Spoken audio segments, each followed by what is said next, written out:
Hey everybody, welcome to the Bourbon Battalion. Happy Hump Day, and today is Happy Scotch Day. So it's going to be an interesting go, right? So I've got some really good samples that came in, and it's hard when you're out there doing all this stuff and you have these samples you want to make your time to get through them and enjoy them and send back information to the people that sent you those samples. So tonight is just that.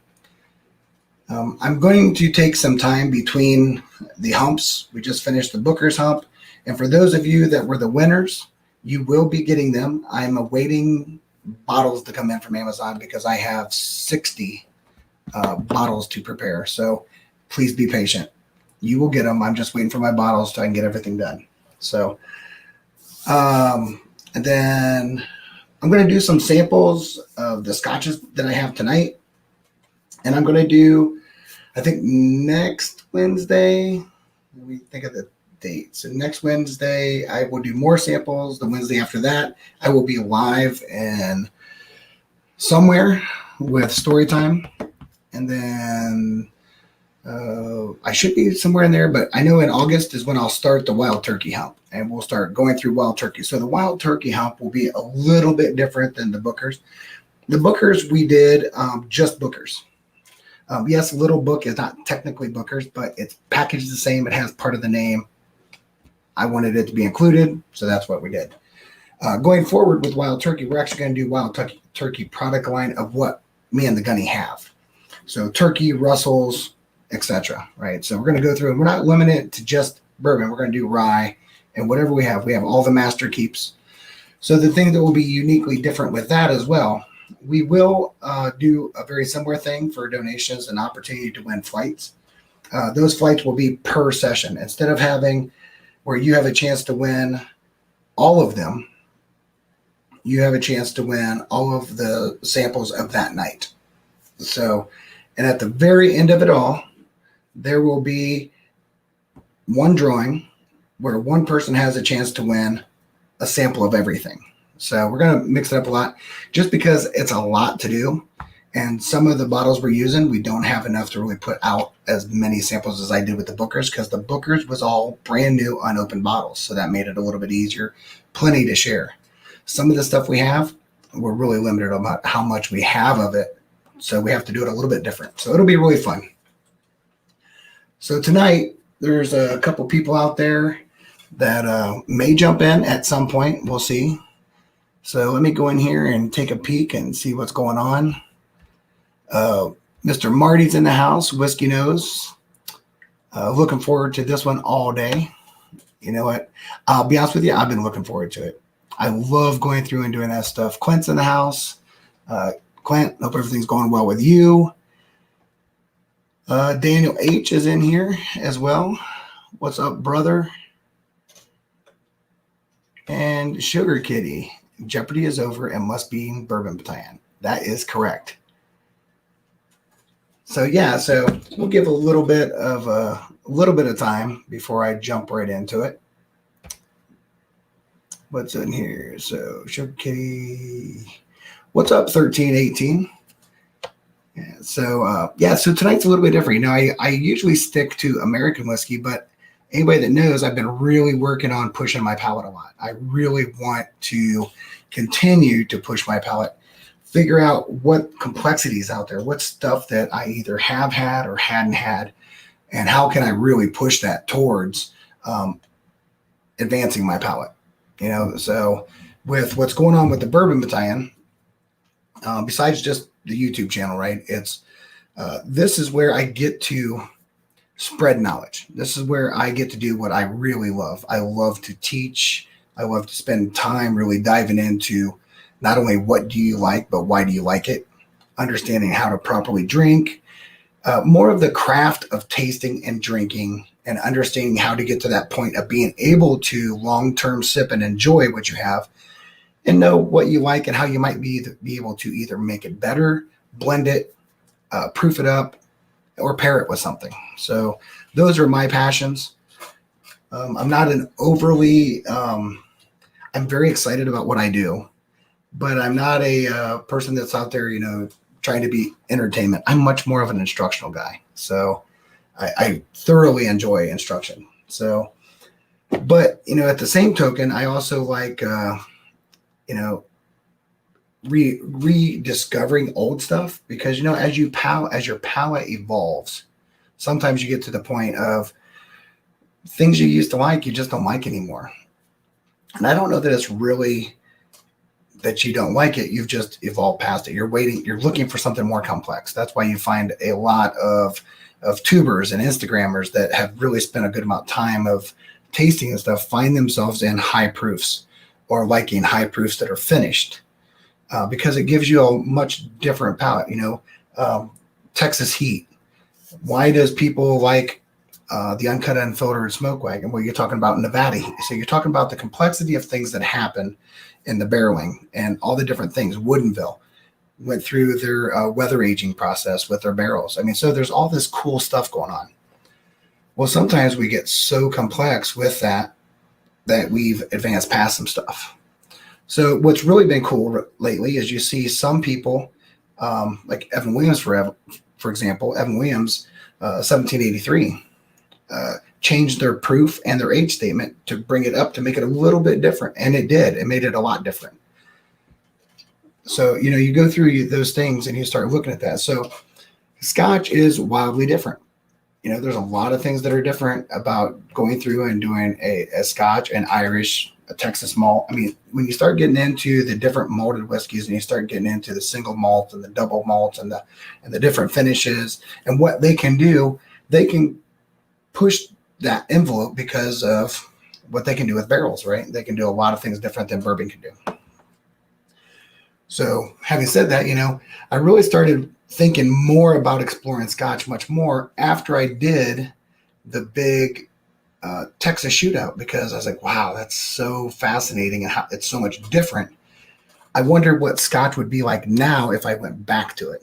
So what's up, Bourbon? I hope you are feeling better, brother. Take care of yourself. Rob M., good evening, bud. So yeah, that's why I have been dabbling in it. So my samples tonight are from Daniel. Daniel and Zach are my relative people that I spend the most time with talking Scotch. I talk with Ken Scotch Down Under, and I've briefly talked, really not a lot, but a little bit, with Top Shelf Dustin. So different people that I've talked to. I've definitely talked with Matt from the Whiskey Crusaders. He's given me some good advice. He's going to eventually help me do my peated and heavy peat journey. So I want to get into all that stuff because I don't think when I go into weird stuff, one, I don't think it's bad the minute I have it. I always have to wait to see how it acclimates. How does it open up? How does my palate change? So I think that's like a key thing to always make sure when you try something, hey, your first taste, you might have a hint of what it can be, but give it time. Make sure you spend time giving the due diligence to figure out what it could be. You still might not like it, but at least give it time. So these are two of these I've tried tonight. Two of them I have not. And then if I have time, I have my fallback on Glenfiddich 15 Solera. So what I'm drinking tonight is the, let's see if I can get this without me getting in it. Yeah, the Altmore 12-year single malt Scotch at 46 ABV. I'm doing the Abelor Abun Alba. Let's go there. There we go. Abelor Abun Alba 57.1. This is batch 1. I'm also doing this guy. This is kind of like a little bit more of a blended. So this is the Amroot Fusion Indian and Scottish single malt. So a little bit different. And then I'm also doing the Kleinlisch 14-year. Come on, focus. I know you can do it. The Kleinlisch 14-year single malt Scotch at 46 ABV. So that's the lineup tonight. I'm going to go through. I'm going to go through the ones I've tried first and work my way down. I did send out a couple invites. A couple people weren't feeling the greatest, so I don't know if they'll get in. I know that I talked to a couple people about, but there's a lot of people, we have stuff going on in families, and that's just life. So I had a couple people say, you know what, hey, I haven't seen you in a while and that stuff. Yeah, so my son's getting married, and that's been like, it's been busy. So he's getting married Saturday, and we found out and started planning for it last Friday. Not this past one, but the Friday before. So it's a real quick wedding. So yeah, I think it's like 14 days. So yeah, it's been a little hectic getting stuff done, but we're getting close to the finish line. So I think I have shouted out everybody that's in here. I know Bourbon. I'm glad he's able to watch. I know he's been under the weather. Rob M. Perfect lineup pairing wise. So thanks to Daniel for me having these samples. He always is pushing me to try new things, and I love that because some of the things I found that I really, really love, I would have never even known to try. So I thought I'd say a couple things that I have had that he gave me. I had the Springbank 12-year cash strength at the 2017. That's 113 proof. It was delicious. I mean, really good. I drank the whole sample. Before I knew I was going to do Scotch samples, I was drinking my samples. And then the last one I just did the other day, and I actually had some of this with Zach, is the Edward Hour 10-year single malt Scotch. And I really liked it as well. So I'm well on my way to, but I don't really hate anything. I'll try something and be like, wow, that's not for me or not. But it's not immediately. It's not on my first taste. I really do push it to see, is it something that can open up something that I will enjoy if I just keep fighting it? So without further ado, I'm going to get my first pour in here. And I'm going to let's go with a lower proof first. I'm going to do the Altmore 12-year single malt Scotch. I do remember having this, a little bit of it, and I remember liking it. So I haven't been drinking prior, so this will be on well, I did have a little bit earlier today with Ken, but I had the Glenfiddich 15. So I was on Ken's stream earlier, which was his really early morning. But it's always such a surprising thing when you first go into the nose on these. Because I remember in the past always thinking they had this like really, really very distinguishing note that says, wow, that's Scotch. It was more of like maybe like a musty, dampness, whatever it might be. And I don't get that nearly as much anymore, especially on the lighter ones where they're not really dark or anything like that. It's always interesting how you can pull out a lot of weird notes that I never used to before.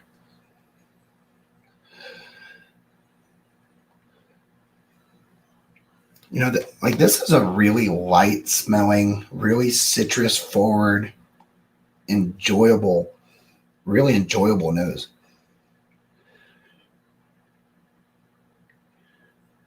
I feel like, this is like an orange peel, maybe an orange zest, but still has a lot of significant rind in it. Before you get to the fruit, there's that big, sometimes you get them really thick, right? And you get the orange peel, but you get a lot of rind inside. It has that kind of like, it tells me that everything that's in my hands would be an orange, but minus the orange. So it's really neat. And, I don't find some of that stuff in American whiskeys. It doesn't give you nearly the pitchy aromatics that you would get with something that is this proof. I mean, this is still 92. It's 92 proof. And it smells really refreshing. This smells like that if I put this on an orange peel and a rocks glass over an orange twist, it would be a fantastic summer drink.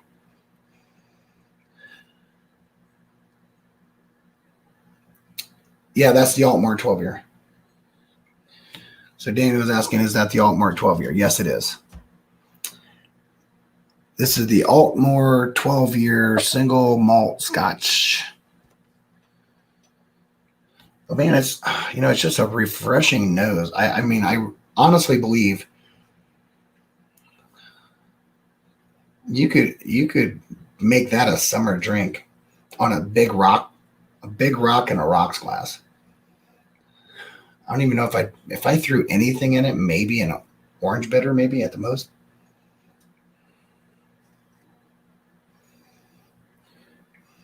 But yeah, man, that sounds. Let me go to the palate on that. And the funny thing is that this is going to be the first for me. I don't think I've ever taken a Scotch and actually looked at the legs on it. So let's see what I can see here. They're coaty, man. That's really, really coating.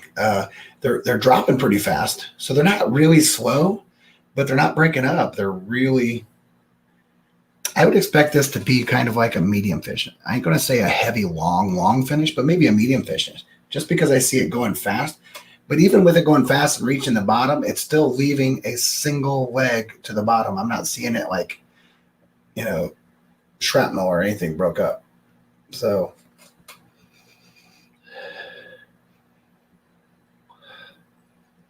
and there's a little medicinal in there, just a little bit of medicine in there, but mostly citrus.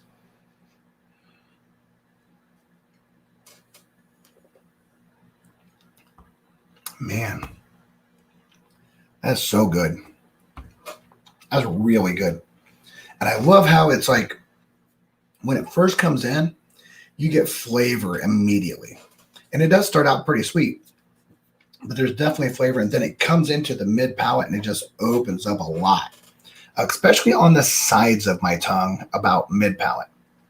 I notice it definitely on my palate, but the sides of my tongue. So there's a couple things I have been doing different. I talked about this earlier today on Ken's channel. I've been really experimenting a lot with how I taste, and not only how I taste, where is the placement of what I'm drinking. One of the things I've found lately that I like to do, a lot of times we have that entry point where it comes right down to the very top part of our tongue and comes back, but we're not really getting it into the front of our tongue or on the front sides of our tongue. So lately I've been doing, every now and then I'll do a sip that I actually puddle in the bottom of my palate below my tongue and then lay my tongue down in it so that it kind of whooshes up around it. And man, it's really intriguing. I suggest you try many different things.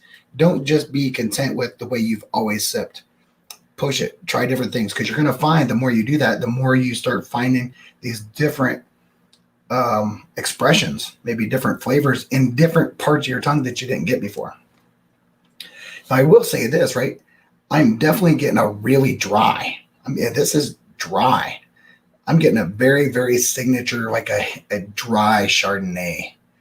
There's a real dry Chardonnay finish on this. The back of my palate on the sides is very dry, but I have that citrusy. The only thing I would say that would take it away from it being like a really, really old vine, earthy, Chardonnay is that I don't have a butter note yet. I don't have a butter note, and Chardonnay has really got that seafood pairing note that you want when you have a really good, maybe you're having scallops or you're having, lobster, crab legs, whatever. Chardonnay, a really good old vine, earthy Chardonnay pairs really good with that. And I'm getting a hint that this could be close. This could be really close to pairing with seafood. Now, I don't know if I'm like putting butter in my head and forcing it there, but it's starting to smell something like it's lightening up a little bit. But I would say, man, I could see me having this with some seafood for sure. And I wouldn't be upset with that at all. Oh, you know what? You're not wrong. Well, thanks for saying I'm nailing the nose on that. I'm just giving my nose. But this could definitely be a great outside summer whiskey. I'm swear, right now, as far as summer whiskeys go, this might be in the running. Dan, is this Altmore something I can find? Because I'd be intrigued if I can, because this could be a really good summer drink. Instead of having a nice beer while I'm out mowing the yard, I might have like Altmore on a single rock with an orange twist.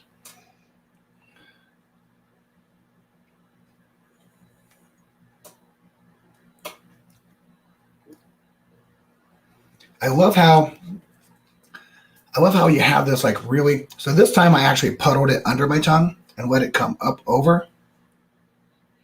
You may be able to find it. I can go ahead. All right. Well, it's something I can look up. So yeah, I like puddling on the tongue because you get this sides in the front of your tongue that you don't normally get quite the same way. And it kind of heats up, it spices it up a little bit and wakes it up. But boy, does it make your overall palate salivate, because you're getting these like really nice notes. There's a note coming in here that I'm starting to get, and I'm trying to figure out what it is. There is definitely a weird note coming, but I know what it is. I know what it is to me, right? I'm not going to say I know what the master distiller was, but to me, there's a note coming into this that I'm familiar with, but I haven't quite pegged it yet.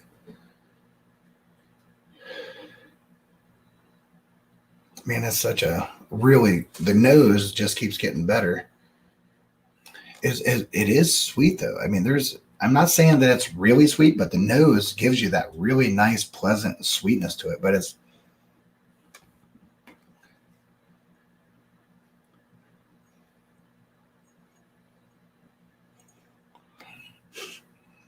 I think I'm getting closer to it on my right side.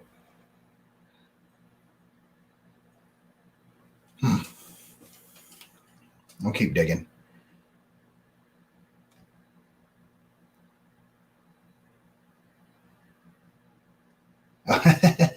So yeah, it's pretty funny. Dan was like, maybe able to find it. So that's something I can look at. Bourbon, it's available here too. No clue if I'd like it though. I'm only up to 2 scotches.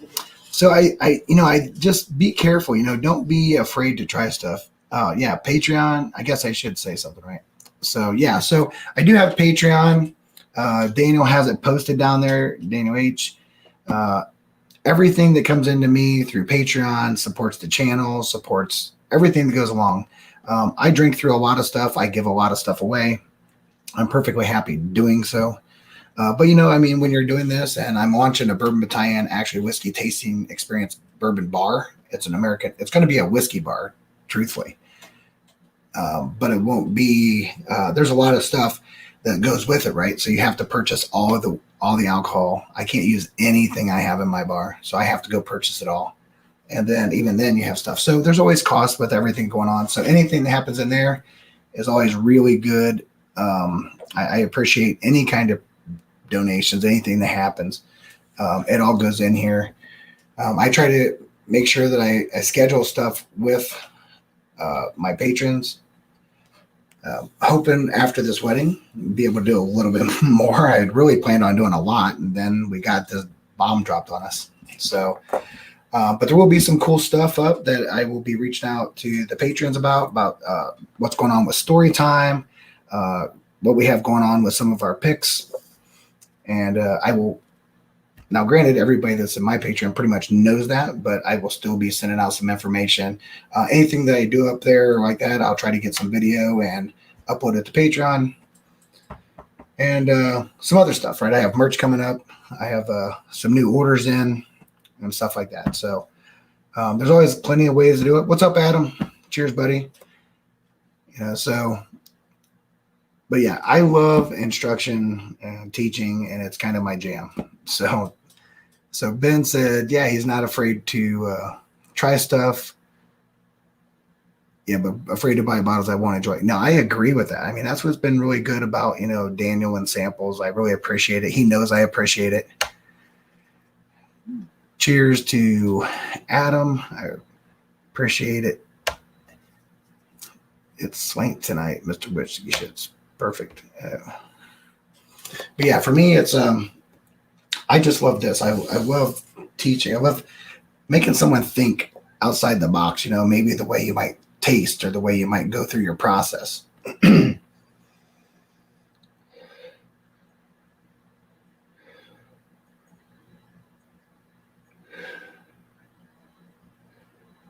I wonder if this doesn't smell a little bit like, you can get a really good, like a citrus tea.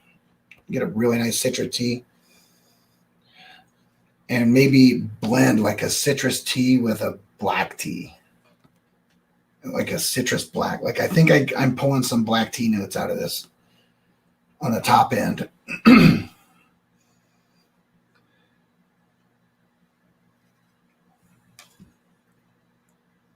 That's got to be what it is.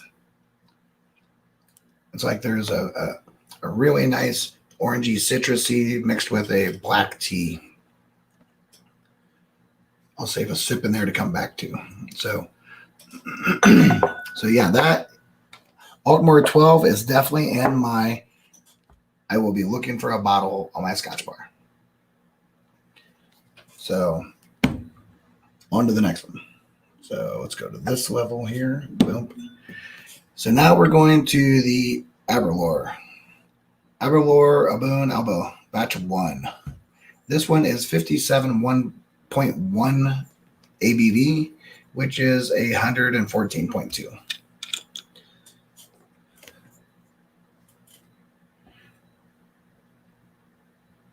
So Ben's saying he's got a bunch of Scotch samples.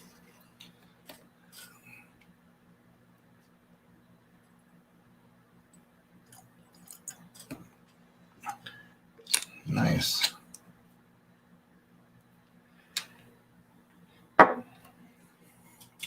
So let's sit here. Daniel H. about to be better when I pour something. Sugar Kitty, orange plus spice plus tea is a constant comment. Really? I've never seen anybody review it.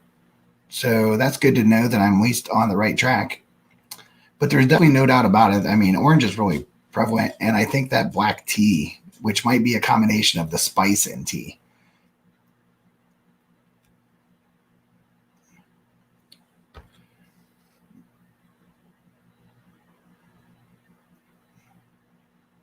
Oh.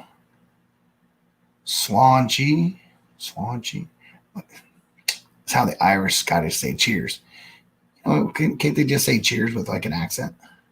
I'm just kidding. Yeah, you know what? I always put everything 100% in like English language. So for me, I look at that as like, okay, AE makes this sound, but the E at the end of the E past the consonant comes back, it's a double consonant. So the laws of English in America, that's slant. So swashy is not what it is, but hey, swashy. Cheers. 200th anniversary. Oh, I did not know that. So I'm not a tea drinker, but I have had tea. And I've had black tea. Slancha is actually a better pronunciation. I'll just stick with good old-fashioned cheers. No, I didn't know that, right? So there's a lot of times you guys might say something that I don't have particular knowledge of. Especially when I'm trying stuff that I've only ever had samples of. And then I don't have a lot of most of my travels internationally were not in major whiskey areas. They were mostly in, I guess you'd say, more of like wine areas. But that was just because it was work. So let's check out the legs on this Aberlour. Let's just roll it around here. The color of it is, it's always troubling because, for me, I'm so used to, the American whiskey world, so when you see something like this, you'd be like, oh no, but this ain't the case. So I don't think that. Oh, nice. So that could be the most American comment. Can't they just say cheers with an accent? Well, you're not wrong, Ben. My mom is a huge tea drinker. My wife is. My wife literally has a tea society. And I can't even tell you how much tea my wife has up there. Not quite as much as I do bourbon, but I'll tell you what, she's getting close. What's up, Jeffrey Wack? Cheers, brother. So doing some Scotch tonight. I just moved on to the Abelard. Let me see if I can throw it up there. I'm on the Abelard Alba, batch 1. Because I know that I'm butchering that too. Abelard is pretty easy. Abu and Alba. So I'm guessing the D and H and all that stuff is silent. So Abu and Alba. So that's what I went with. Ooh. That's got some different sugary notes to it. Not nearly as citrusy. The legs on it. You know, they're not. Yeah, they're starting to break up. I would imagine this is going to be just like a nice light to medium finish. The other one was actually a good medium finish. I tasted it well afterwards, and because I haven't drank it, I still can pull some notes off of what I've been tasting. Yeah, you know what, Jeff? I've been really fortunate with Daniel and Zach and some people that have hooked me up with some scotches that I've been really fortunate to get some cask strength scotch, and I would agree with that comment. I haven't had one yet that I don't like. So, but yeah, it's definitely one of those things that going in and figuring out what you like. This has a very predominant sugar note. Like it's a very, I wouldn't say it's like, this might be closer to cane sugar. It's not like the white granular sugar, but it's not brown sugar. It's more like maybe cane.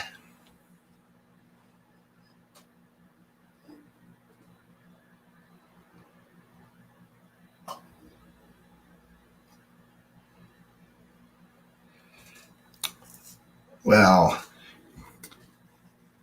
so Sugar Kitty is definitely putting me to the test with, so if that seems hard to pronounce based on how it's spelled, toasts are that and that, that and that. Yeah, I'll just stick with cheers. If I was going there to visit, I would practice. But since I'm not traveling as much internationally anymore, I kind of kicked back on some of my attempts at foreign languages. This has got a real pitchy note in it. Like I can feel like way up at the top. You could overwhelm me with words, but you can't overwhelm me with whiskey because I'm a gamer. I will go after anything. I will try them all. Yeah, it's got a nice pitch note to it. It almost feels like if you were to smell something like that had a lot of spicy to it. I'm not going to say that it smells like something that is like a Tabasco or a hot pepper or something like that, but it has the pitchiness of that. Like if you smell it for the first time, it feels like you hear it hit it up in your upper nasal cavity. But it's definitely sweet. There's definitely like a cane sugar or something like that.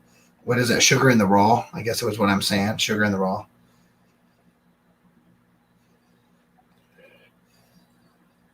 What is that? Maybe peach? I'm getting some kind of fruit in there.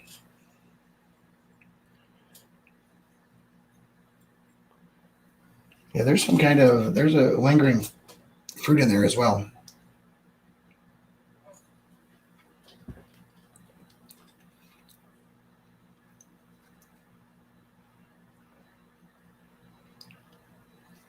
Man, I'm telling you, that's really good. And I think the finish on this is going to be way better than I thought.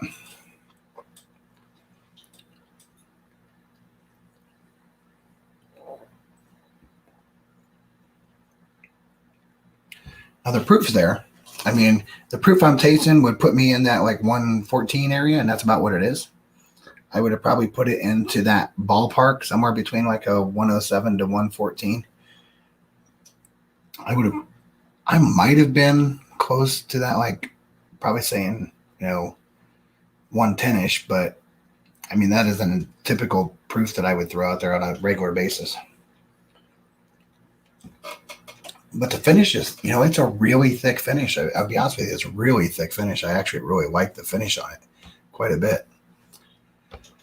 So Daniel, I'm not sure the age blend on the Alba, but the regular Alba is up to 25 euros. So Alba does have some older casking. That would make sense.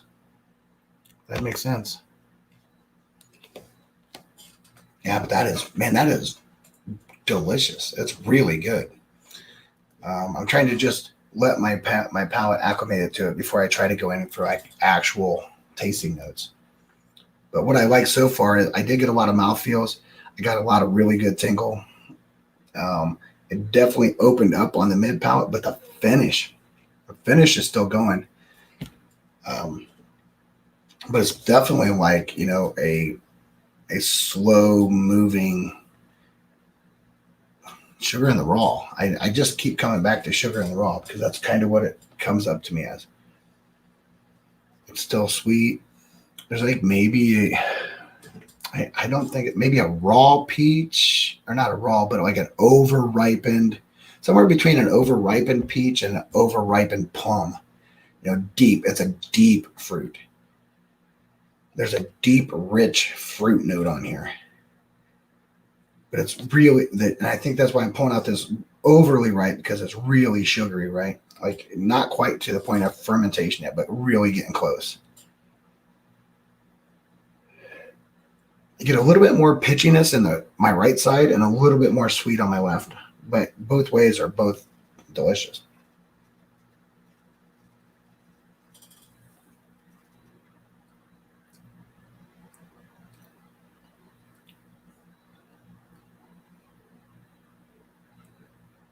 Yeah, good heat on the palate. I mean, really good heat, which kind of wakens everything up. You feel like your taste buds are really awake. There's some sweetness in there. There's some really, like kind of towards that dark tea note, towards like I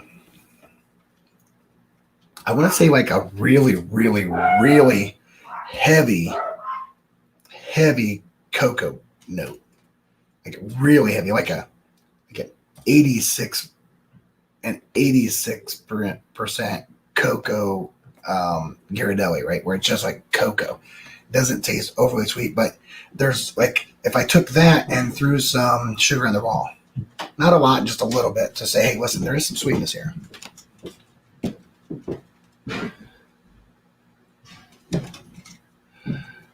Sounds like Mrs. Battalion's home. I hear the walking upstairs, so sorry if it's loud.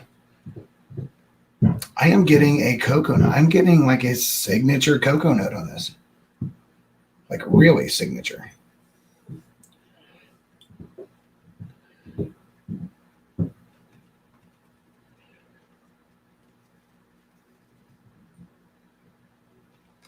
Like a chocolate covered fruit. But it's not like, maybe it wouldn't be like a chocolate covered cherry, but maybe like a chocolate covered dark cherry. Like, dark cherries are not really like Marciano type cherries. They're really dark and thick. That's really good, but totally different than the first one. I'll bet you if you put these together, it'd be like a chocolate orange.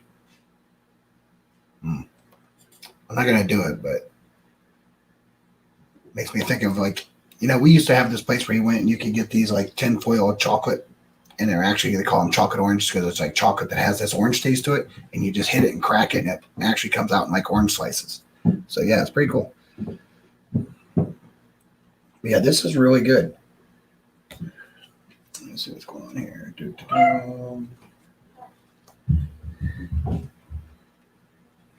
Yeah, that's delicious.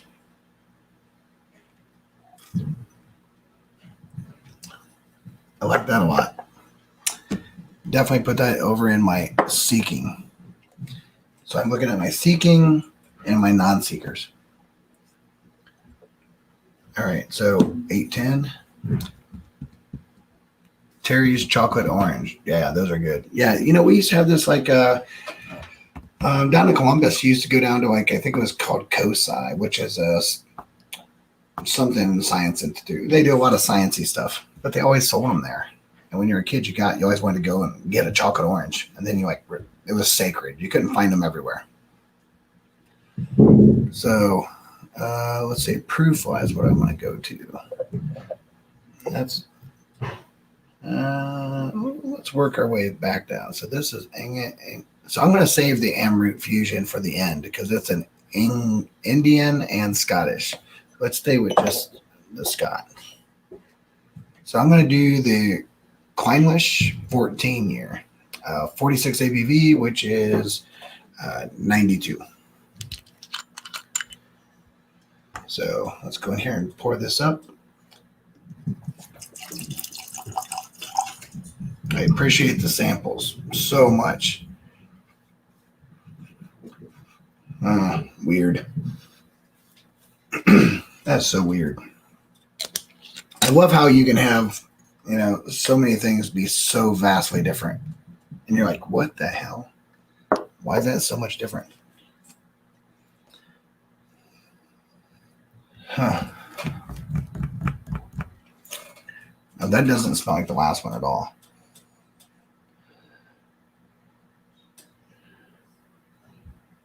That one's a little mustier.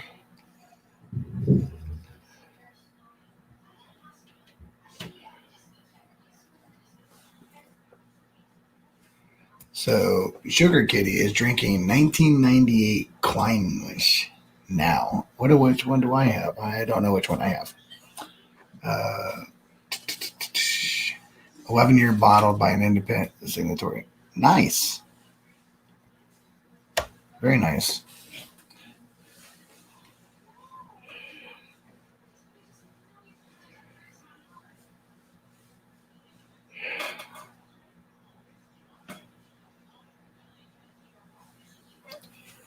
This might sound crazy, but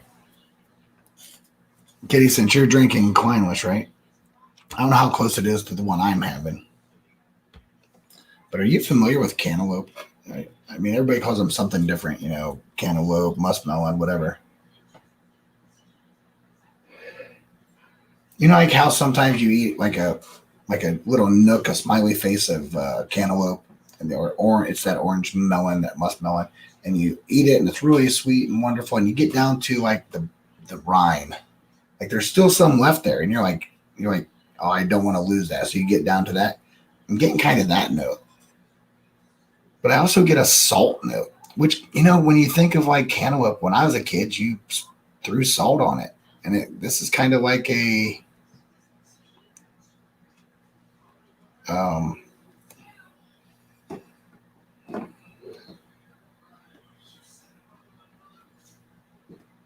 nice. So Sugar Kitty is saying that he is not having the cash drink. It's the 86 proof series. And Daniel is like, hey, I'm drinking the regular 14-year release. He does have some as the SMWS cash drink Kleinlisch on the way, though. Ooh, thanks. That's awesome. Thank you so much. I'm not a fan of Kleinlisch, so as I would not like it. Great. Yeah, so I don't know. This is just on the nose. I haven't tasted it yet. I'm trying to pinpoint because I definitely get a salt note. I get that like that sea salty kind of like note. But there's something with it. And the first thing that came to my mind was like a melon, like a cantaloupe melon or something like that.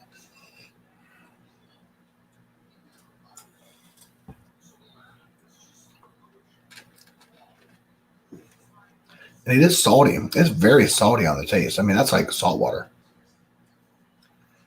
And incredibly salty.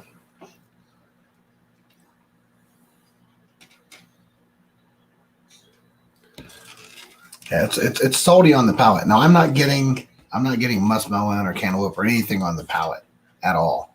I'm getting something, but predominantly I'm really hitting the sea salt, like a significant amount of sea salt.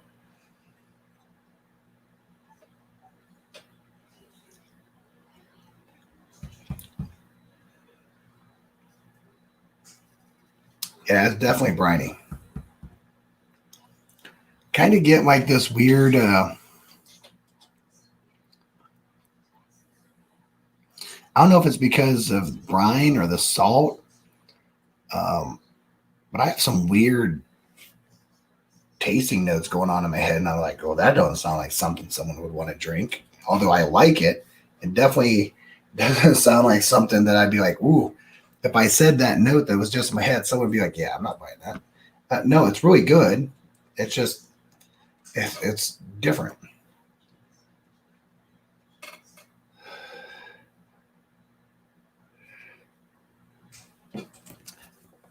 So I just got this, like, peaty ash salt water on mine. And there could be, I don't know peat enough to know if that's what I'm getting.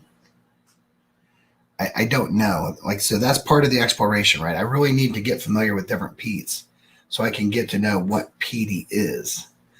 But yeah, you can't get away from the salt water or the brine, the sea salt. That's prevalent, like really forward. I get that like a lot. But I had this like weird note that just came out of nowhere, which is weird, because your notes change so much. And I haven't been thinking of it. There was no reason for me to think of this. But when I went back to it, it now smells like it would be if I had sea salt on top of a Three Musketeers, which is the chocolate and nougat. It's like, which makes no sense to me. But I swear when I went back to it, it's like, that smells like a Three Musketeers that has sea salt on it. So weird.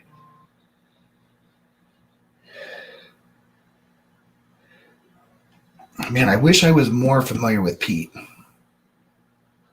To be able to say, hey, listen, that's a peatiness to it, but I couldn't say that in good faith, but I can tell you what I think it smells like to me. The taste is opening up some. The finish definitely opens up, because my first taste of this was like, whew, I felt like I drank, like I got rolled in the ocean and I came up with a mouthful of sea salt. Just that's what it was, with a little bit of undertone of something, which might be the peatiness that Kitty was talking about.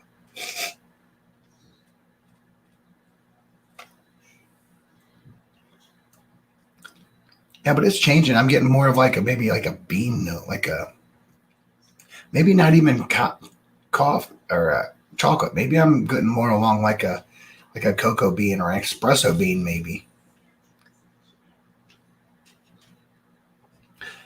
Would a peated note have notes of like an espresso bean, maybe? Not like a ground up. It's not like ground espresso bean for like an espresso, but it definitely makes me think of like just a really, like if you had a fresh bunch of espresso beans and you're getting ready to grind them and you first open the pack and open it up, I'm getting kind of that. So does espresso bean ever show up in peatiness? Because I don't know. But I'm definitely getting that.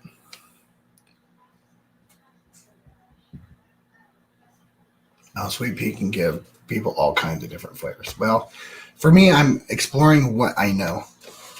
So, but I will say I wasn't really thrilled when I first tried it. But now as it's opened it up and I'm coming back to it, I really, really like it. It's definitely, once my palate acclimated to this salt note that was really there, now I'm starting to pull a bunch of different stuff too. More than just salt.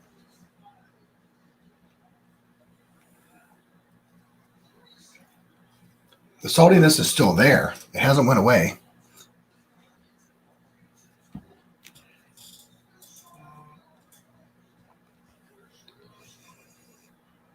But yeah, it's different. It's got its place.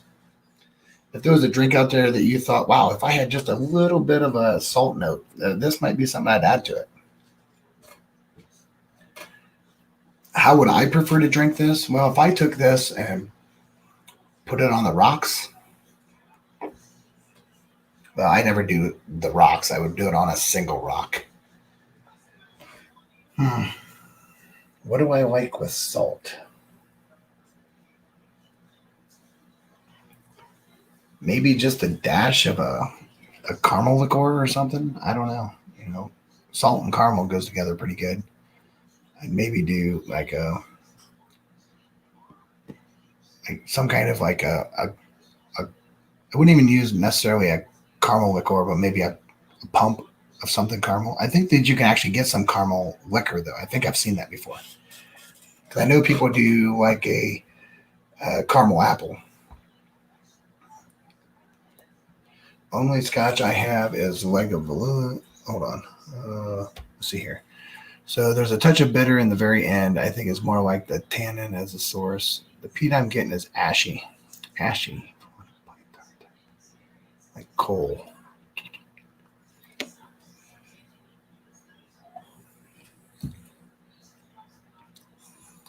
I mean, I can see where I can smell ashy.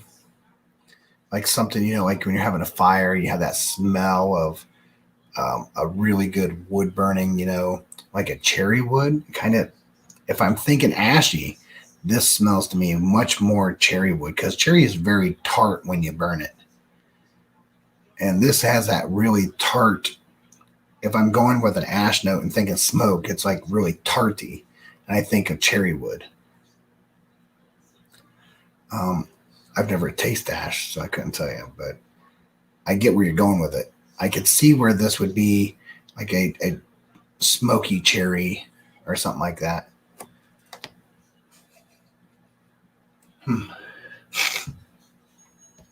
Could there be like a dash of hickory? Maybe pecan? Nah, I think cherry is the more signature note because cherry is such a tart burning wood. Huh.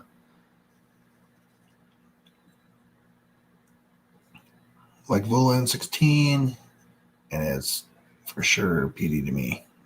Nice. I haven't had that, so I get honey, citrus, some floral notes, and some of the sweet peat and brine. I definitely get the brine, and I can see when you're saying sweet peat because that would make sense because I get like charred burning cherry.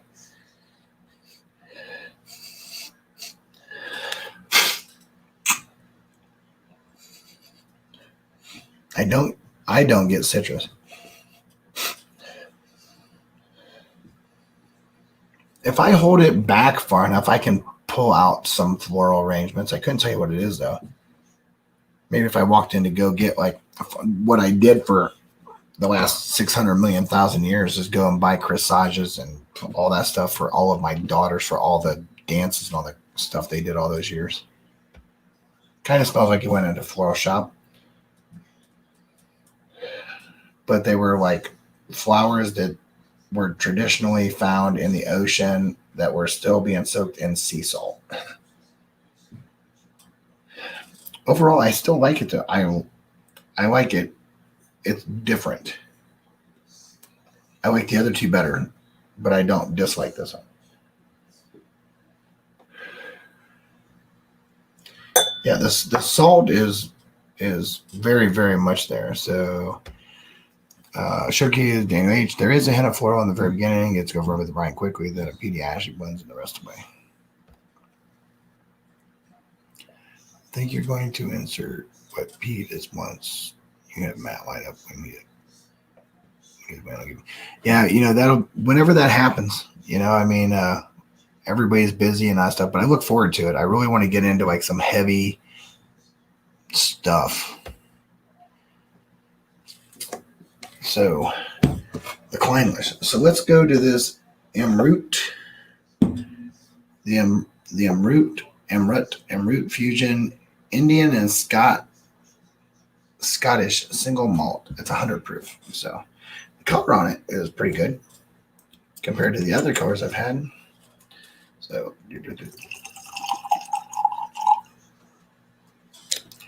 I got a little bit more air on the pour than the other ones did. That's for sure. I'm going to adjust my palate for a little bit.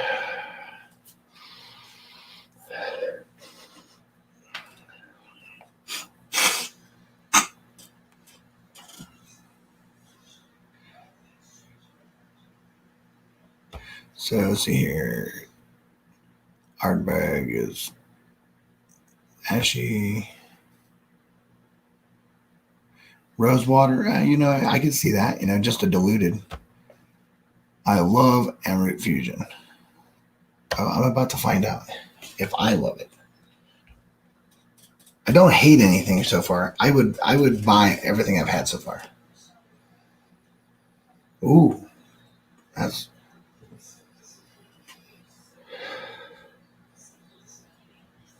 That's uniquely different than all of them so far. And Daniel H. Was distilled 23 years ago. It was probably changed. I've had distilled 14 before. I don't remember it that way. I think that's a real difference in mine. Yep. Now this has got a really interesting nose. Huh.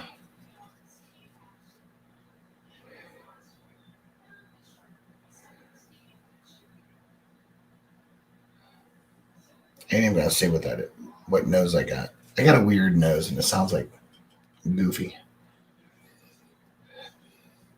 I get a little bit of the salty brinishness, but I also get a little bit of cokiness. I get some really, really good sod, like some good dirt. Like, I don't know, like when you're planting, there's some really good soil note in there. Really earthy.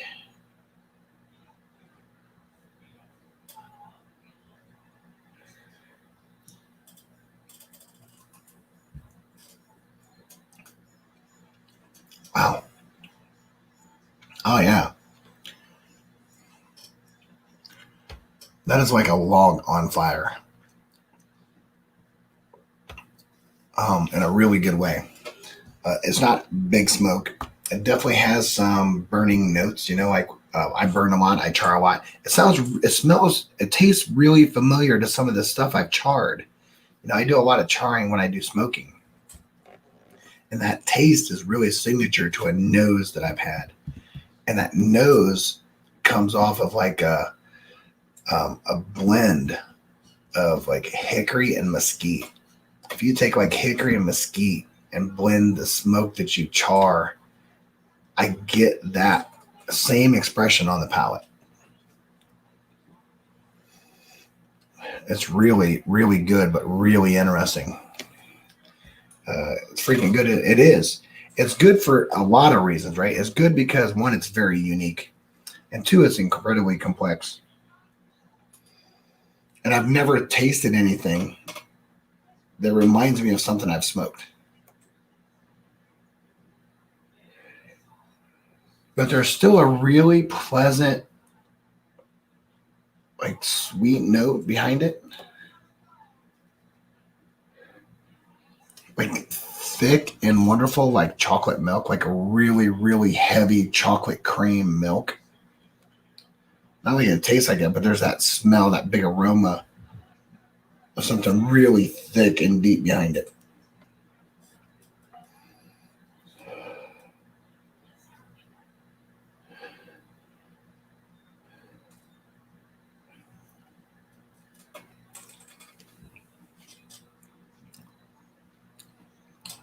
Man, that's really good. That literally, honest to God, makes me want to smoke chocolate milk.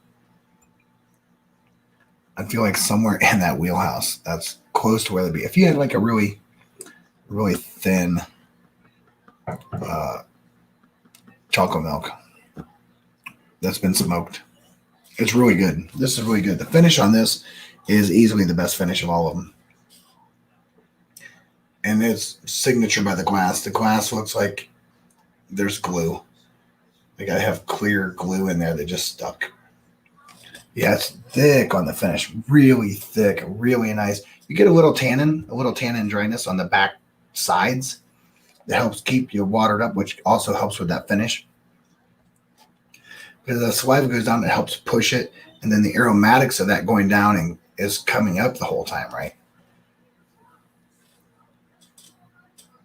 Am I getting any tropical notes?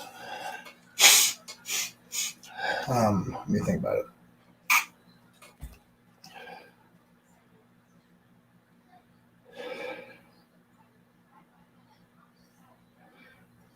Not at this point, I'm not. Doesn't mean they couldn't come around eventually, but right now I'm not. I think I'm just more overwhelmed with this really signature smoke blend that I'm really used to. And the tartness that goes along with that, but then there's the subtleness of the nose, which kind of mellows out that tartness. It's like the thick richness of like this dark, rich cream chocolate milk is kind of like knocking down some of this tartness of this burning wood, this really good wood smoke.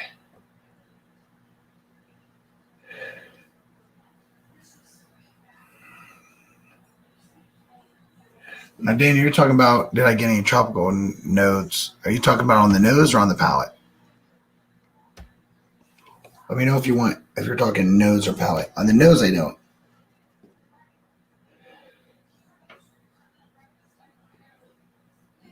I would have to really dig to even come up with the fact that it kind of maybe is like a dehydrated apricot. I could see clove. I mean, I could see where you could definitely say that little spice note, that weird spice note could be clove, that pungent note.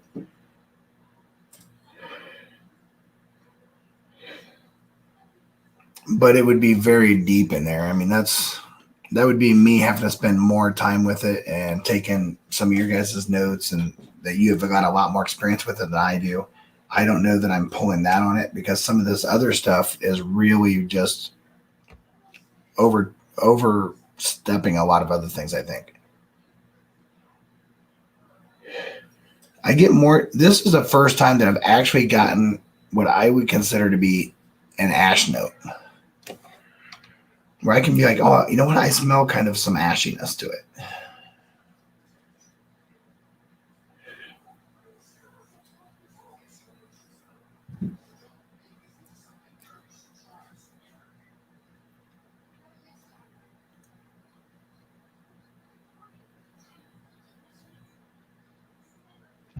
Some of the vapors are coming back off the palate, coming back up.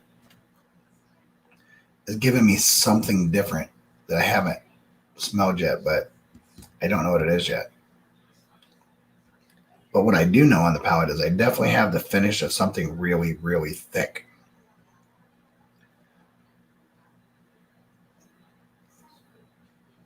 I don't have pepper. Maybe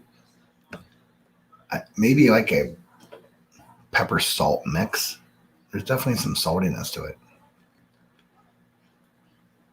Not nearly as briny as the last one, but there's a salt note there, mixed with something else. Definitely not garlic. It's not like garlic pepper, nothing like that. But there's definitely like a salt mix with it. But it's really rich.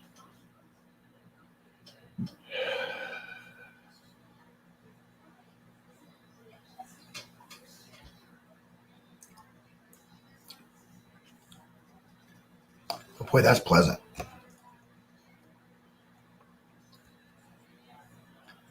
I'll tell you what, each one of these has so much of a different signature.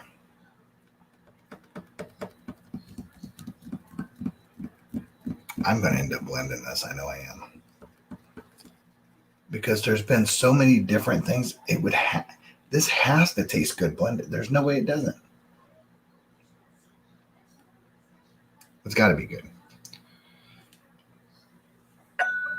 So I am going to blend all of them.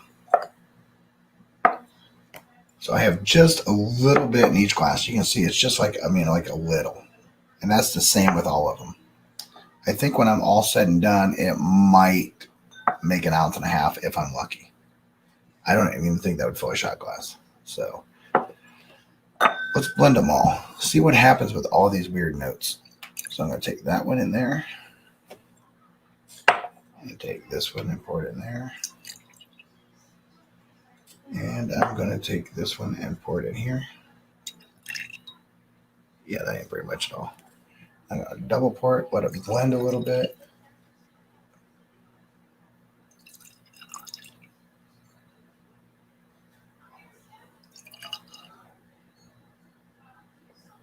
Yeah, this is really, I'll tell you what, I'm interested to see what all these flavors do, because there's so many different unique flavors in there.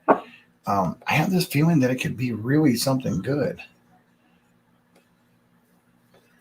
Because you have this saltiness, you have this cocoa, and this chocolate, this smoke. Some of them have fruit. It's like, so I want to see what they would all be together.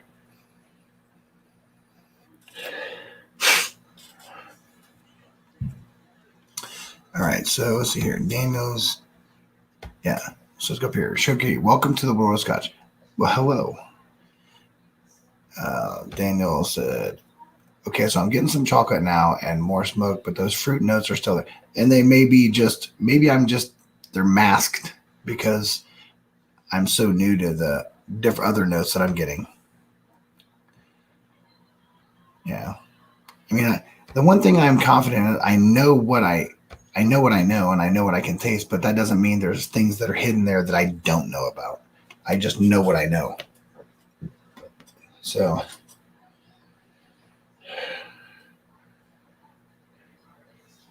yeah, this is very complex for as much saltiness and brininess that I had on the last two that had a little bit more than the front two. This doesn't, I mean, there's definitely an underlying salt note, but definitely more of like a chocolate covered fruit. Definitely something, there's definitely the smoothness, a very smooth kind of chocolatey feel, like a heavy, not quite an 86 cocoa now. It might have went down to like in the 60s.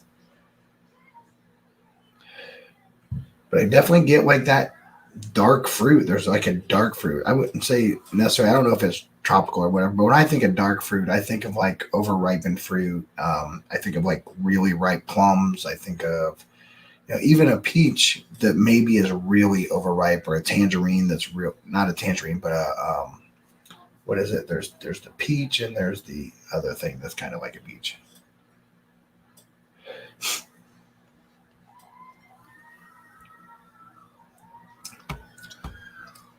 Oh, that's delicious on the tongue. I definitely get some smoky notes. I almost get like this weird bacon. I get like a weird bacon vapor. I definitely get like a salty, maybe like a center cut bacon. The saltiness, the brininess of a center cut. But there's like, have you ever had chocolate covered bacon? It's pretty good. I'm not saying it tastes like that, but I definitely pick notes up of it.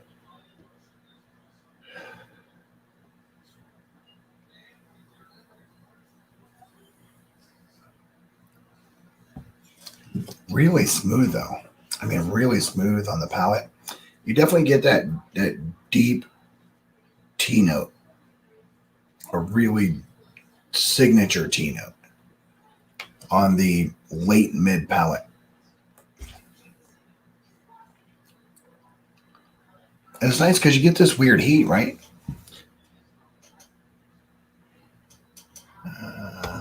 Let's see here.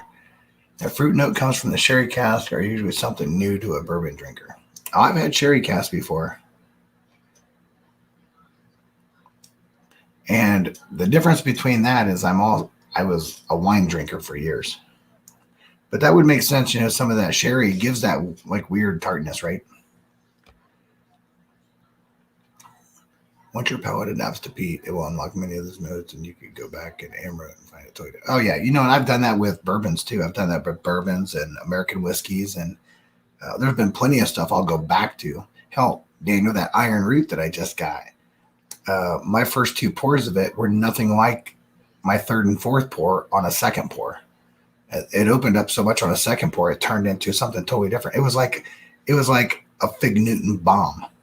Is really what it turned into, minus the Newton, just the heavy, thick fig. So yeah, that's pretty true to about everything. If you give it its time and its due diligence, you'll eventually find a whole bunch of complexity, and things change over time, right? And I think that's like one of those things that you just really need to spend some time with and go through.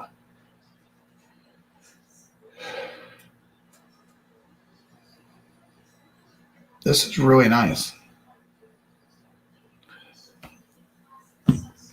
Let me go in here. I'm going to throw an invite. Let's copy to the clipboard. Go in here. If anybody feels like jumping on and talking for like the next 20 minutes, feel free. I'm going to put it in the chat. Boom. So there's the link if you want to jump on. Jason Master Drum goes on in 19 minutes. He's got some stuff going on tonight. Be sure to check him out. I'm kind of notorious about hanging around if someone jumps on and wants to talk and go live or whatever, I'm usually pretty game with that. I'm pretty down for that. But I'm also down for, jumping off and just being someone watching in the back stream, watching what Mash's drum's doing and checking in later and see who's on later. So, but this is, I'll be honest with you, Daniel, these were really good blended together. They did a lot of what I thought they might do. And it's really pleasant. I mean, really, really good. So yeah, I threw up the link for anybody that would want to jump in. The link's in there. If you want to jump on and chat, go live. Happy to have you. Daniel put up there, the Patreon. The Patreon's in there. Look forward to anybody that jumps in there. Let's see here. Kitty put in, sherry depends on what kind of sherry, but there's savory notes besides dark overripe fruits. It's umami type, very savory Worcestershire sauce. You know what? Now, see, that's a thing. I know what Worcestershire sauce is, but I never really thought of it as a note. So thanks for sharing that because it makes me think now. It's like, that saltiness that we had earlier. But there was a richness to it. Could it have been Worcestershire? Could be. I bet those are delicious together. They are. They're really good together. A couple of those are used in newer blends. Nice to know. Clint, new channel, Scotch Grunts. That would be very funny.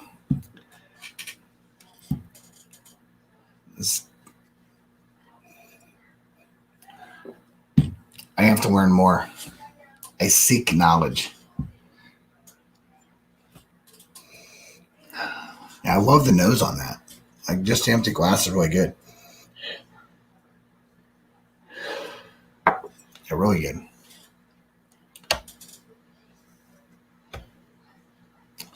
So I finished those. So let me just go ahead and I'm going to throw in some Glenfiddich 15 Solera. Just because this is the first bottle of Scotch I actually bought for the bar. I had a couple that was given to me by the Gunny. This is the first one I've bought.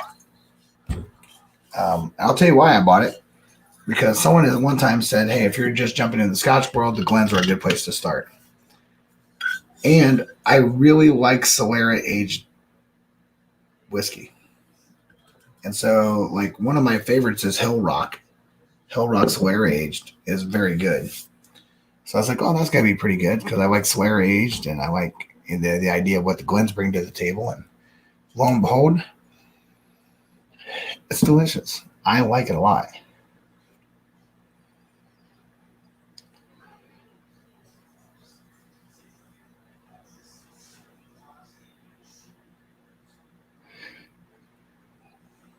I think what you're talking about, I think Kitty was onto this a little bit ago, like when you start talking about some of that saltiness and some of that tartness, you can think that, whether it be a combination of Worcestershire sauce or even a sherry cask, right? Because I've had plenty of things that's sherry cask and they do give this weird tartness to it, this weird signature sherry note. And that same element shows up in this, right? And I know Glenfiddich has sherry casking in it. At least this 15 does.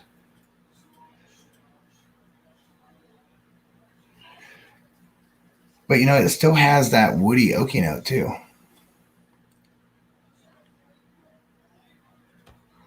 So one of those keys to Worcestershire is fish sauce. Meaty, salty, which makes me think that you got what you got with the mention of the bacon. Oh, you know what? Maybe. They definitely picked up that, like, center cut bacon note. But I was picking up the things I'm really familiar with, things that, like, I know, like, hey, if I say this, it's true to what I'm saying. The Kleinlisch may have some sherry in it. Yeah, I don't know. You'd have to find. I'd have to look it up or something. Well, PX are sweeter, the more fruity, where the Orlosa is very dry and spicy. Well, that yeah. But this right here, this Glenfiddich 15, I actually really enjoy it. but it's different than anything else I've had tonight. I don't get near the saltiness. I get much richer, thicker, kind of a robust note, like a big, huge coffee bean, espresso bean, not quite cocoa, but this rich dark note on the back. It's more smooth. It's definitely smoother. It's definitely more mellow. It doesn't have like tartness to it at all.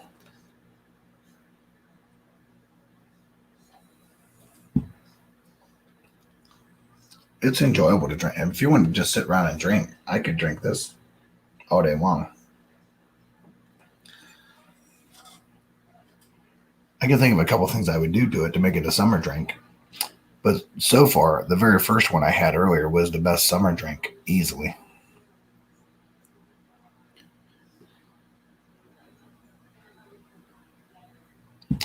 Yeah, so if anybody wants to jump in, feel free to jump in and sit and talk, and we'll chat a little bit and see what your thoughts are.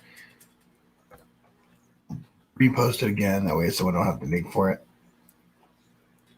There's multiple ways to help, the channel, whether it be through like Venmo, Cash App, Patreon, whatever. It all goes straight to this. Everything that we do here is towards the Bourbon Whiskey Tasting Experience and the Bourbon YouTube channel.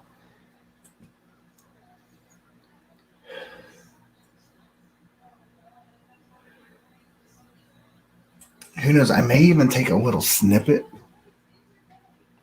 if I can. I don't even know if I can pull this off. I could definitely get in trouble for it. But I was going to pull off maybe a snippet of my son's wedding and maybe throw it up. So we'll see.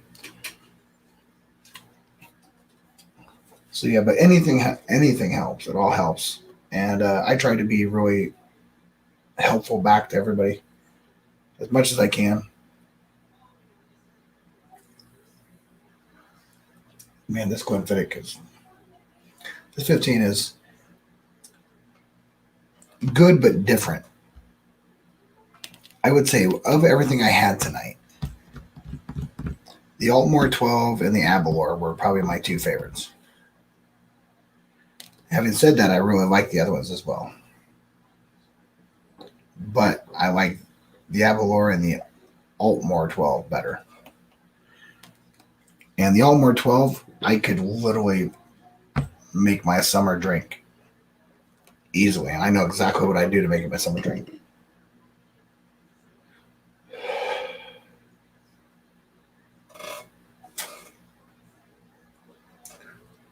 Man. And that's good, though. That's real good. Sorry for the clanking and dinging.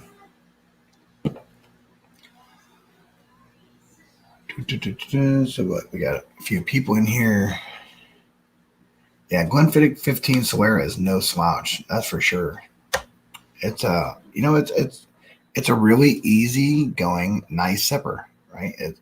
Sometimes you just want something you can sip on and drink, and it tastes good.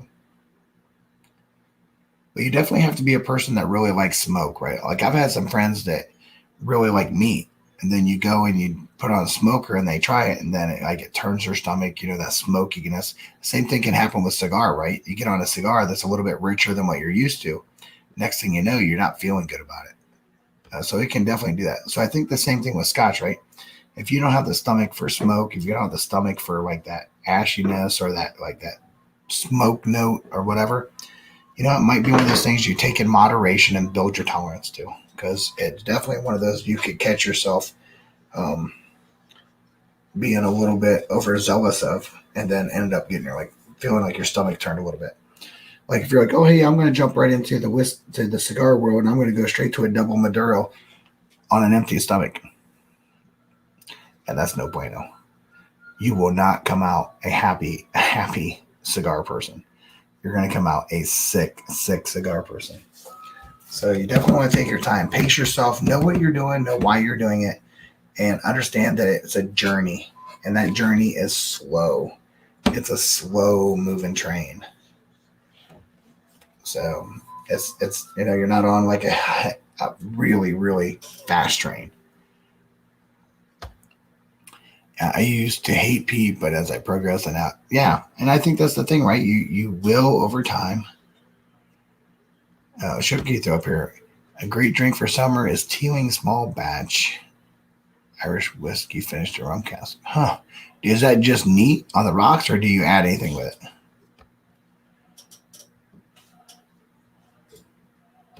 Rocks, or do you do a twist, a peel, a zest, a spritz, any kind of fancy, or is it just pour it and drink?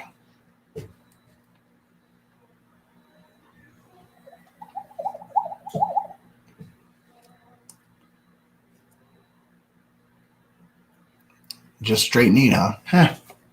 Interesting. So, okay, let me take a note here. So that is the Teeling small batch, right? Hold on, let me get up here. For summer. So is the Teeling small batch Irish whiskey finished in rum cask. All right, I'll take a peek and look for it. I'll see what I can find. I know that the Woodenville port cask just showed back up in our local Bueller's, which is a Cha-Ching. Cask strength or not, even the 90 proof is a really, really good drinker. One, it's Woodenville. They do a great job with their weathering of their barrels. And two, their port finish stuff is on point. It's really good for what it is. Whether you're using it as a blender, a pairer, or a cigar smoker, they're all like, yes, that's what I want. Yes, please.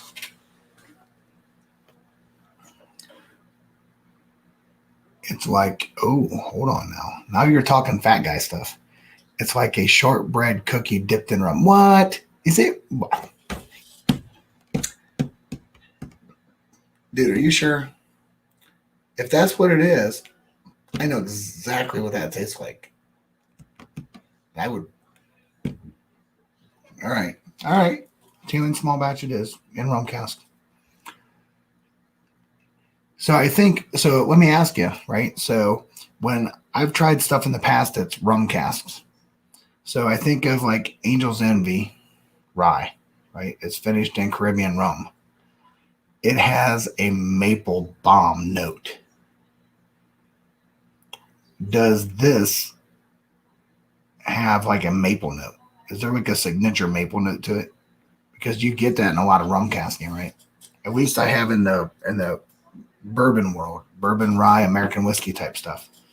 So I'd be curious to see, with it being Irish, do you still get this maple note, or is that more to the point of the difference between being the Irish and their malting process, or is it more about the American whiskey process, or what in the mash bill would make them taste different?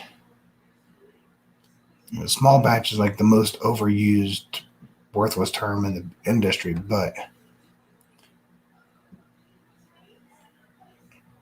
Clint just picked up a bottle tonight. Just picked up a bottle of what? What'd you pick up a bottle of, Clint? The Angel's Envy Caribbean rum cask or the Teeling rum cask?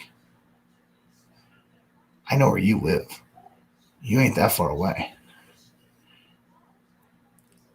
I know you can't run real fast right now. Oh, wait. You can shoot. Never mind. I'll call first. Oh, the Woodenville Port? Yeah. Yeah. Hey, that is a very good drinker.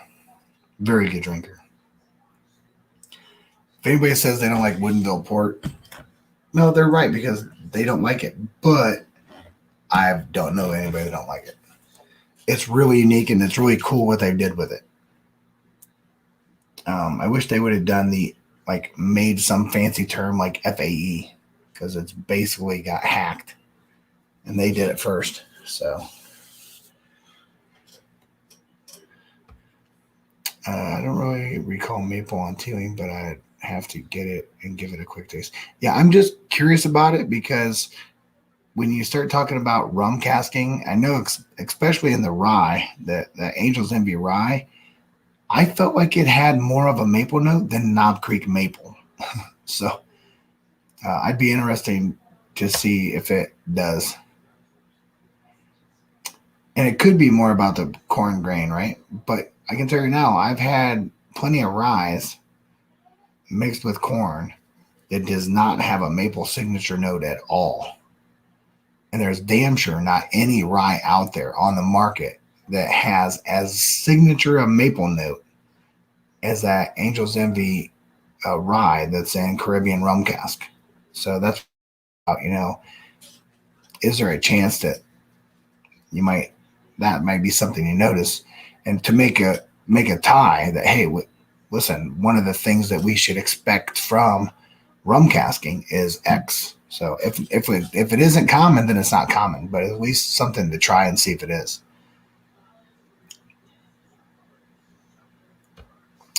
How about honey as opposed to maple? I can recall that on the heating.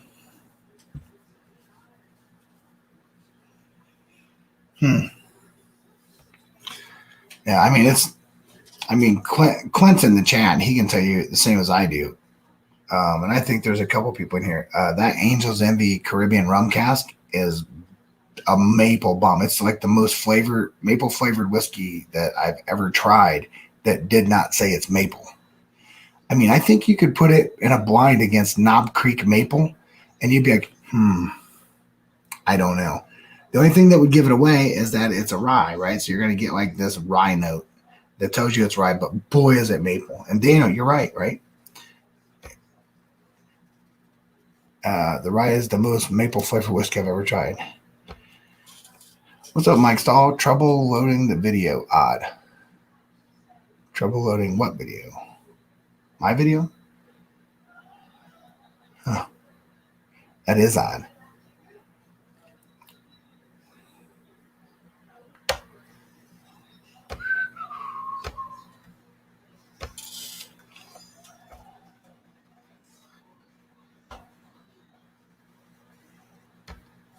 I'm not for sure about that, Mike. That's the direct. I don't know if you're talking about mine or not, but that's the direct link from the clipboard.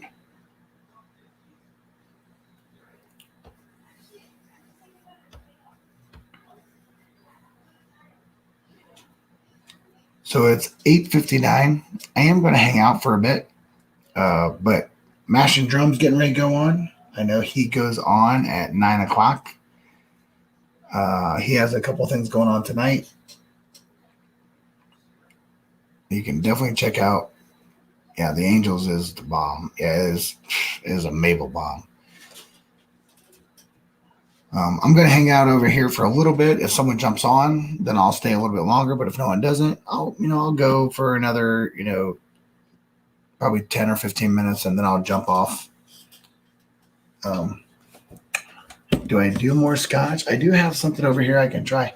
So I have like some stuff over here that the Gunny gave me that I haven't had in a long time. And the reason I have it is because him and my nephew started out exploring some Scotch at one time, and they found that they really just like American whiskey and bourbon better. So I was like, they said, "You want all this Scotch?" I was like, "Yeah," but it was all very entry level, common name, non-complexity stuff, which is fine because I have like one of them I have on the bar in a decanter, right? Scotch, but it's a really cool decanter. Look at that. You would expect like Barbara Eden to come out of this, or a genie for someone that doesn't know who Barbara Eden is. I swear to God, you guys make me feel old sometimes. So let me pour this. Look at that. It's even got like a cool little spot. This is like one of the best garage sale finds I ever found. So I'm going to try this because it's been a while since I tried it.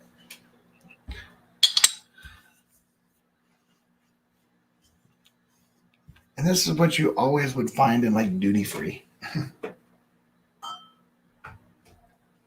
So this one is just basic Chivas Regal 12. Barbara who? Oh, that's funny. What's up, Mike?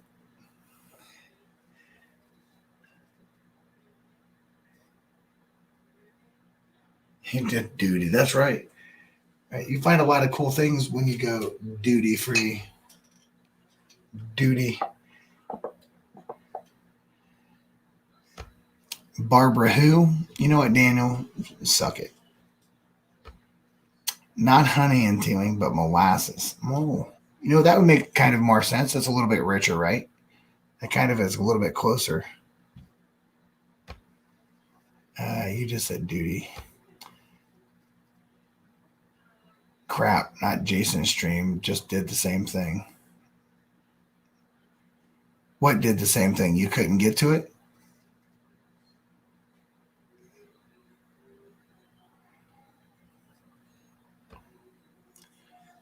Yeah, so Jason should be live. Let me go over here and look real quick. I would have to imagine he is. He should be. He usually is on at the 9 o'clock witching hour. So let's see here. Today, the Mash and Drum is live with Josh and Aaron, Stuff and Whiskey. Yeah, I see it. Well, I know that Scott from My Bourbon Journey had them on yesterday. So I know that the Mash and Drum has them on now. So I see that he's bringing them on for what I'm guessing is like a blind challenge. So yeah, there's a couple of new people out there, Josh and Aaron with Stuff and Whiskey. And if you look at My Bourbon Journey, he did a couple new people. Like one of them is the Bourbon Judge and stuff like that. So new people in the community. So yeah. Yeah, I saw him just jump on. Yeah, YouTube's having trouble. The stream crashes and you have to reload. Huh? Yeah, I saw that he was jumping on. That's awesome. Yeah, the Mash and Journey work together. They pretty much support and do everything together for the most part. So when I looked on there and saw that they were having that couple on, I mean, Scott had them yesterday, so I wouldn't be surprised. So yeah, so it's always neat to have new people in the community. Hopefully that, you know, that they are coming in and to be a part of it and enjoy it. And, you know, this is an unbelievable community. So yeah, the more the merrier. Yeah, they're doing a blind they were sent. The judge is great. Yeah, you know what? He was a really cool cat. I watched a little bit of that on the replay. So yeah, I agree. So it's like 9:04. I'll go till like 9:10, and then I'll call it a night. And then people can jump over there and see some new people on YouTube and what they're bringing to the table.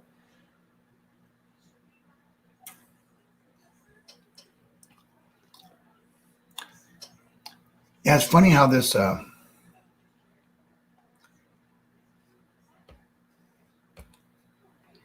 his cousin cracks me up, huh?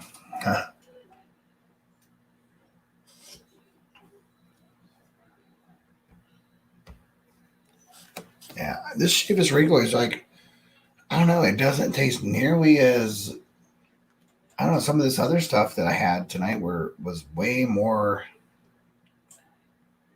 exploratory. There's more to explore than there is on this.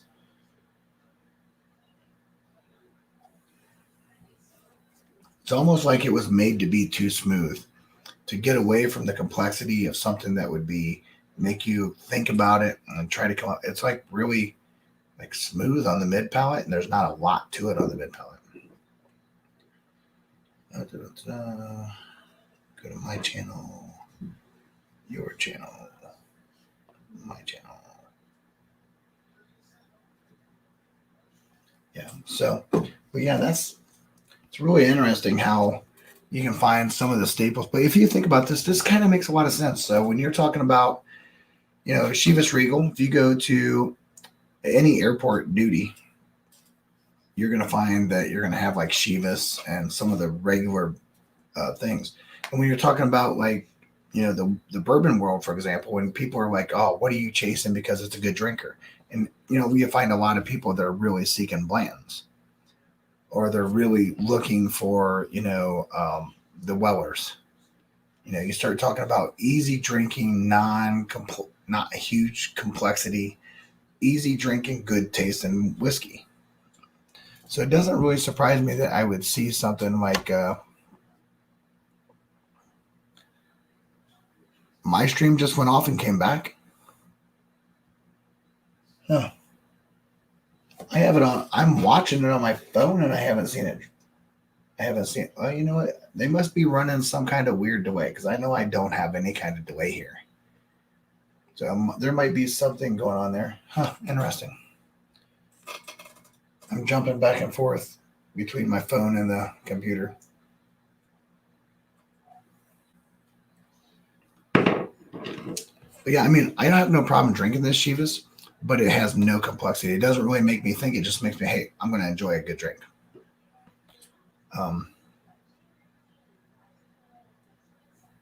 Yeah, that's interesting. I don't know what's going on. My dog just puked up my mystery hot dogs. I'll tell you what, if you're not on Discord, on the Discord, you should be. If you're trying to figure out how to get on there, Daniel, can you drop my Discord? I have it on my phone, but I don't think I have it on here. Daniel, if you have my Discord, can you drop it down here? That's another way to reach out to me and get a hold of me is on Discord. I'm Bourbon Battalion on Discord. I'm in there. There's some funny stuff that goes on in there. It cracks me up. I literally watch it all day long, and sometimes I don't get anything done because I'm watching it or I'm talking to someone. I may not see it, but it happened to me 3 times on stream. Once on Jason's YouTube was invented by dogs. Really? You don't have the Discord link. I'll get it and send it out. I know I have it on. Here, let me see if I can do it real quick. You go over here. You go to Discord. So give me just a second. I will stay on long enough to see if I can't get this. Oh, I got 2 new messages.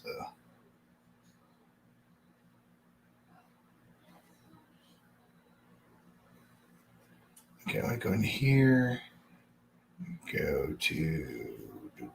Is it here?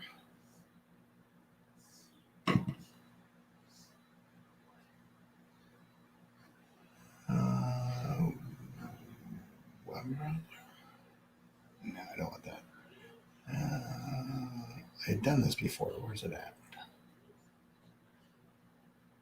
Oh, I don't want that. Stupid. Cancel. Let's go back to here.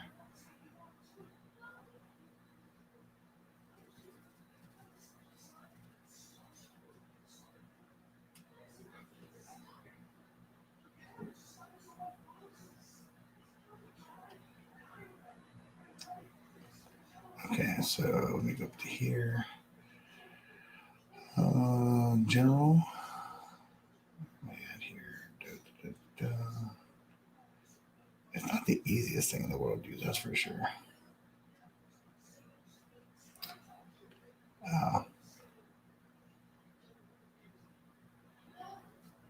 The Discord link is always at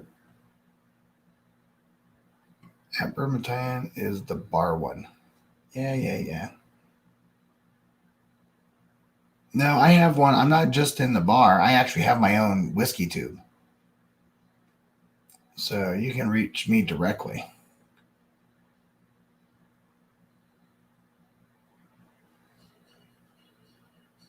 It's just been a while since I went in and found the links. So invite.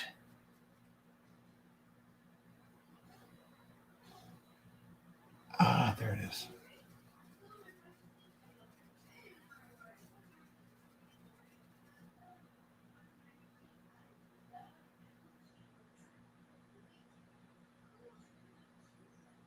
Why does it have to be so complicated?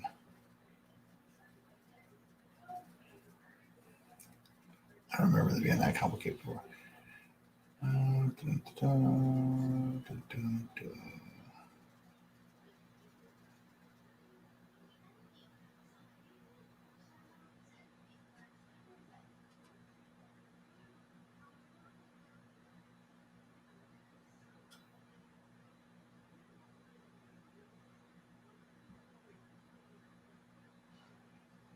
I don't know. I'll figure it out. Next time I'll figure out what my link is and all that stuff to Discord, and I'll get it out there.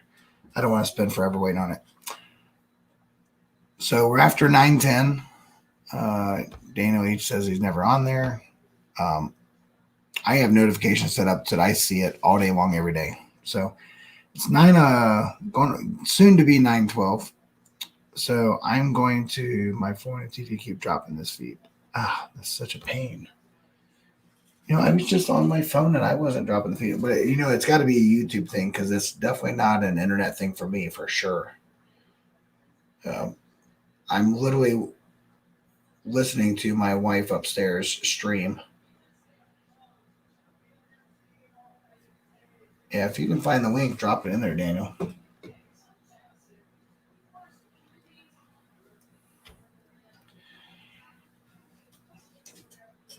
It's kind of hard when you're trying to find the link to your own thing, but sometimes it's easier if you find the link from someone else.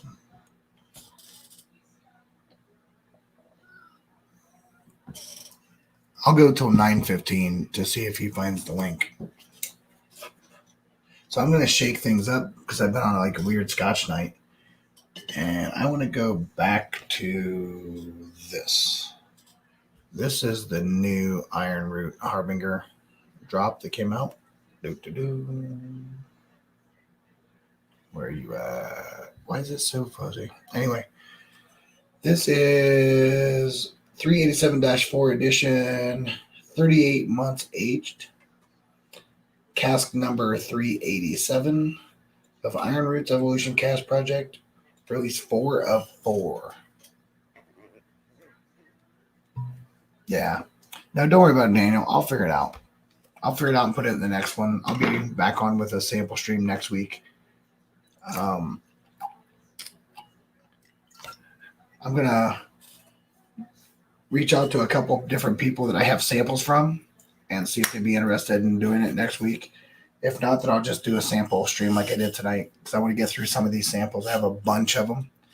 This was 4 samples of like 40. So I have 40 different samples I got to get through. Oh, it's not the internet, it's YouTube, huh? Yeah, well, that don't surprise me. YouTube, schmootube.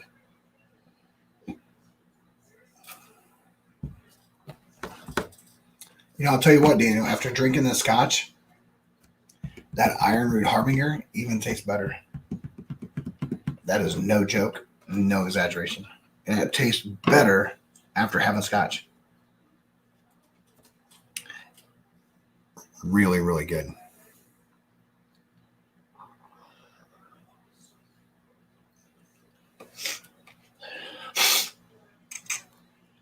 So I got about a minute left. And then I'll let you guys all bail. Jump over to the mash and drum. I may be back on later tonight. I'd really like to support Livewire, but I have so many things going on with this wedding. It's not even funny. I just found out tonight they want me to build something tomorrow for the wedding on Saturday. And I'm just like, what? Have I had old Ezra 7? Yes. Yes, I have. I'm pretty sure that I took my old Ezra 7 cast strength down to the Schwammering.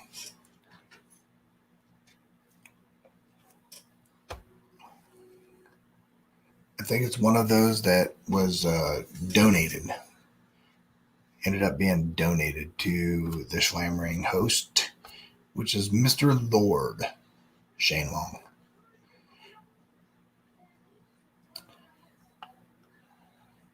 All right, everybody. Cheers to you guys. Daniel H is like at Clint Hickey. That old Ezra 7 is awesome. It is good. It's a good drinker. I like it quite fine. So I'm going to end the broadcast. I'm not going to necessarily jump off, but I am going to end the broadcast. It is 9:16, which is ultimately longer than I thought I'd be on. So thank you, everybody, coming on, helping with my Scotch journey. I still love my American whiskey, love my bourbon, but I also love Scotch. I'm really starting to like it a lot. And I find that some of this bourbon that I really, really like tastes even better after having Scotch. So it makes me think, why? What elements of this could make this better? So it's got me like my wheels are turning, right? So those of you that know me, you know what I'm thinking. But I'm like, there's some things in here that are really good. So until the next time, be good to those people that are good to you. Take care of them. Take care of everybody around you. Be thankful because you have it really good compared to some people that have no idea what kind of good is. So until the next time, cheers. Italian out.